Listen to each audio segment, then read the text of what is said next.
வணக்கம். இன்றைக்கி நம்ம சேனலில் ரொம்ப சுவையான வெண்டைக்காய் வச்சு தான் ஒரு ரெசிபி பார்க்க போகிறோம். இந்த ரெசிபி எப்படி பண்ணுறதுன்னு வாங்க பார்க்கலாம்.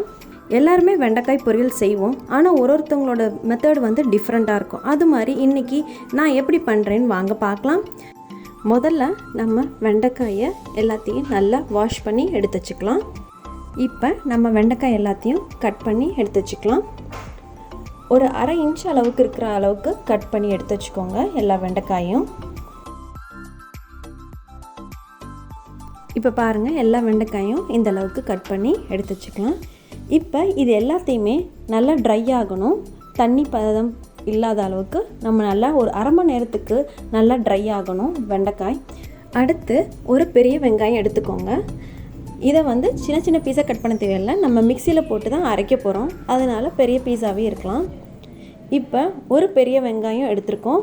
இதை நம்ம மிக்சியில் நல்லா நைஸாக அரைச்சிக்கோங்க. தண்ணி ஊற்றி அரைக்க வேணாம், நல்லா நைஸாக அரைச்சா போதும், தண்ணி சேர்க்காமல். இப்போ செய்ய ஆரம்பிக்கலாம். கடாய் சூடு பண்ணிக்கோங்க.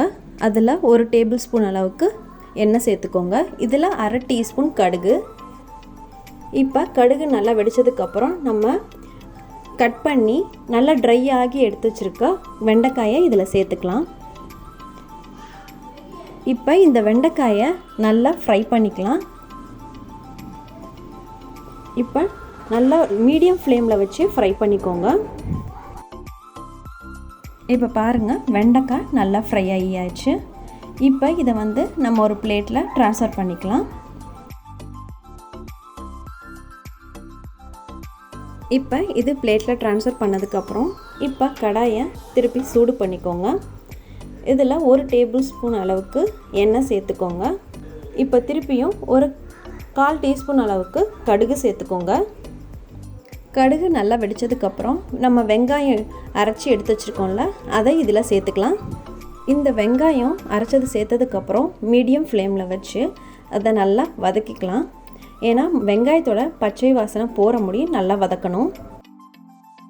இது மாதிரி அரைச்சி வெங்காயத்தை சேர்க்குறப்ப இது ஒரு டேஸ்ட் நல்லாயிருக்கும். இது மாதிரி செஞ்சு பாருங்கள். இது ரொம்ப நல்ல சைட் டிஷ்ஷாக இருக்கும். ரசம், சாம்பார், குழம்பு எல்லாத்துக்குமே ரொம்ப நல்ல சைட் டிஷ்ஷாக இருக்கும். வெங்காய பேஸ்ட்டில் இருக்க பச்சை வாசனை போகிற முடியும் நல்லா வதங்கட்டும். இப்போ பாருங்கள், பேஸ்ட் நல்லா வதங்கிருச்சு, அந்த பச்சை வாசனை போயிடுச்சு. இப்போ இதில் நம்ம மிளகாய்த்தூள் அரை டீஸ்பூனும் தனியாத்தூள் 1 டீஸ்பூனும் சேர்த்துக்கலாம். மிளகாத்தூள் சேர்த்ததுக்கப்புறம் நான் 1 டீஸ்பூன் அளவுக்கு தனியாத்தூள், இதில் ரொம்ப முக்கியமானது இந்த தனியாத்தூள் தான். தனியாத்தூள் சேர்க்குறப்ப அது ஒரு தனி சுவை தான், சேர்த்துக்கிறேன். அதுக்கப்புறம் தேவையான அளவு உப்பு சேர்த்துக்கோங்க. இதெல்லாம் சேர்த்ததுக்கப்புறம் நல்லா மிக்ஸ் பண்ணிக்கோங்க. மிக்ஸ் பண்ணிவிட்டு நல்லா அந்த பச்சை வாசனை போகிற முடியும் நல்லா வதக்குங்க. நல்லா வதங்கினதுக்கப்புறம் நம்ம ஃப்ரை பண்ணி எடுத்து வச்சுருக்க வெண்டைக்காயை இதில் சேர்த்துக்கலாம். இப்போ நம்ம ஃப்ரை பண்ணி எடுத்து வச்சுருக்க வெண்டைக்காயும் சேர்த்ததுக்கப்புறம் நல்லா மிக்ஸ் பண்ணிவிட்டு நல்லா ஃப்ரை பண்ணிக்கோங்க. நல்லா ஃப்ரை பண்ணி இதை செஞ்சோன்னா ரொம்ப டேஸ்டியாக இருக்கும். இப்போ பாருங்கள், ரொம்ப டேஸ்டியான வெண்டைக்காய் பொரியல் ரெடி ஆயிடுச்சு.